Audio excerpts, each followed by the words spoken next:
વિચારો, આપણે સ્કૂલમાં શું નથી ભણતા? ઇતિહાસ, ભૂગોળ, વિજ્ઞાન, લિસ્ટ બહુ લાંબુ છે. પણ શું કોઈ એવી સ્કૂલ છે જે આપણને જીવન કેવી રીતે જીવવું એ શીખવે? આજે આપણે બસ એવા જ એક પુસ્તકની વાત કરવાના છીએ જે આ જ કામ કરે છે. આ સવાલ છે ને લગભગ આપણા બધાના મનમાં ક્યારેક તો આવ્યો જ હશે.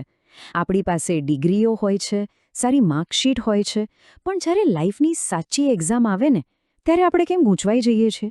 બસ આ જ સવાલ આજના આપણા વિશ્લેષણના મૂળમાં છે. જુઓ, આપણી એજ્યુકેશન સિસ્ટમ જ્ઞાન તો ખૂબ આપે છે, એમાં કોઈ શંકા નથી, પણ જીવન માટે તૈયાર કરવામાં ક્યાંક ને ક્યાંક એક ગેપ રહી જાય છે, ખરું ને? જેમ કે સાચો નિર્ણય કેવી રીતે લેવો, કોઈ ફેલિયર આવે તો એને હેન્ડલ કેવી રીતે કરવું, રિલેશનશિપ કેવી રીતે સાચવવી, આ બધું કોણ શીખવશે? તો આ જે ખાલી જગ્યા છે ને, એને ભરવાનો જવાબ છે લાઈફ સ્કિલ્સ, એટલે કે જીવન જીવવાના કૌશલ્યો. અને આ જ સ્કિલ્સને એકદમ સિમ્પલ અને પ્રેક્ટિકલ રીતે શીખવવા માટે એક પુસ્તક બનાવવામાં આવ્યું છે જેનું નામ છે કૌશલ બોધ.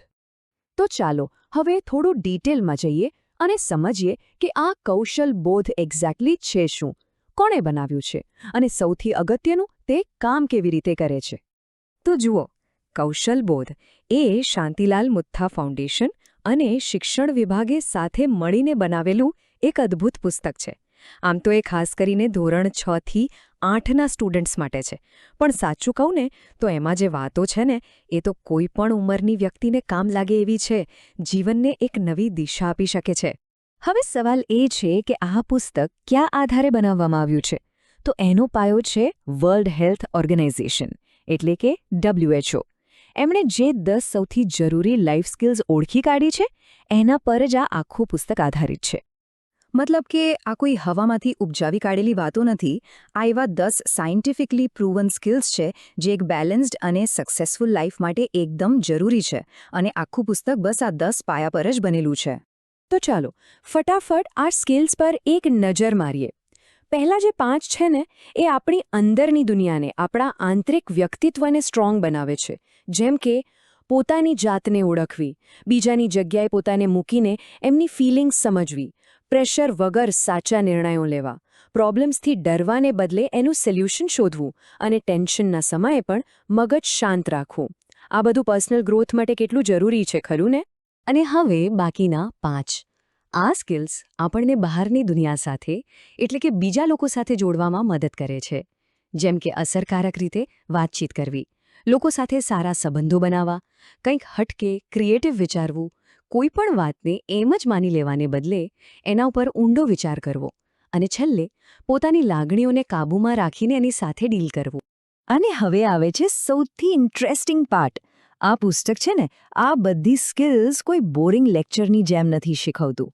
ના, એની શીખવવાની રીત જ એને સૌથી અલગ અને ખાસ બનાવે છે. આ એક લાઈન જ આખા પુસ્તકનો નિચોડ છે. આનો હેતુ ખાલી દિમાગમાં માહિતી ભરવાનો નથી, પણ આપણા વ્યવહારમાં, આપણા જીવનમાં એક પોઝિટિવ ચેન્જ લાવવાનો છે, જ્ઞાનને પ્રેક્ટિકલમાં લાવવાનો છે. આ પુસ્તક ગોખણપટ્ટીથી એકદમ દૂર છે.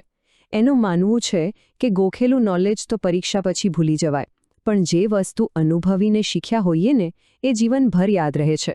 એટલે અહીં ફોકસ જાણવા પર નથી, પણ શીખીને તેવું બનવા પર છે.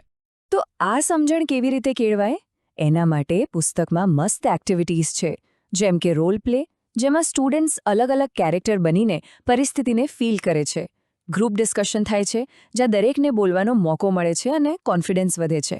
અને પછી અમુક એવા સવાલો પૂછવામાં આવે છે જે આપણને આપણી જાત સાથે વાત કરવા, અંદર જોવામાં મદદ કરે છે.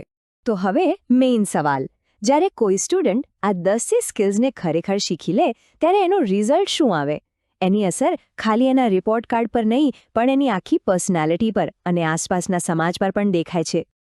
જે સ્ટુડન્ટ આ બધી વેલ્યુઝ શીખે છે ને એ ખાલી એક સ્માર્ટ સ્ટુડન્ટ નથી બનતો, પણ એનાથી આગળ વધીને એક રિસ્પોન્સિબલ નાગરિક બને છે. એ પર્યાવરણની ચિંતા કરવા લાગે છે, વડીલોને માન આપે છે, અને કોઈ મુશ્કેલીમાં હોય તો મોઢું ફેરવીને જતો નથી રહેતો, પણ મદદ માટે આગળ આવે છે. અને આજની દુનિયામાં આ બહુ જરૂરી છે. આપણે એવા ટેકનોલોજીના જમાનામાં જીવીએ છીએ જ્યાં આપણા હજારો ઓનલાઈન ફ્રેન્ડ્સ છે, પણ બાજુમાં બેઠેલી વ્યક્તિ સાથે વાત કરવાનો ટાઈમ નથી. આવા સમયમાં આ પુસ્તક આપણને હ્યુમેનિટી એટલે કે માનવતાનો સાચો અર્થ શીખવે છે, એકબીજા સાથે રિયલ કનેક્શન બનાવતા શીખવે છે. તો આ બધી ચર્ચા પછી આપણે એવું કહી શકીએ કે કૌશલબોધ શું છે? શું એ ખાલી એક બુક છે? ના, બિલકુલ નહીં. કૌશલબોધ એ ખાલી કાગળ પર છાપેલા શબ્દો નથી, પણ એ તો જીવનને જોવાનો એક નવો દૃષ્ટિકોણ છે, એક નવો નજરિયો છે. આ એક એવી દૃષ્ટિ છે જે ચેલેન્જને ઓપોર્ચ્યુનિટીમાં અને પ્રોબ્લેમને પોસિબિલિટીમાં બદલી શકે છે. અને હવે અંતમાં એક સવાલ સાથે આપણે આ ચર્ચા પૂરી કરીએ. દુનિયા કેટલી ઝડપથી બદલાઈ રહી છે, ખરું ને? ટેકનોલોજી, સમાજ, બધું જ.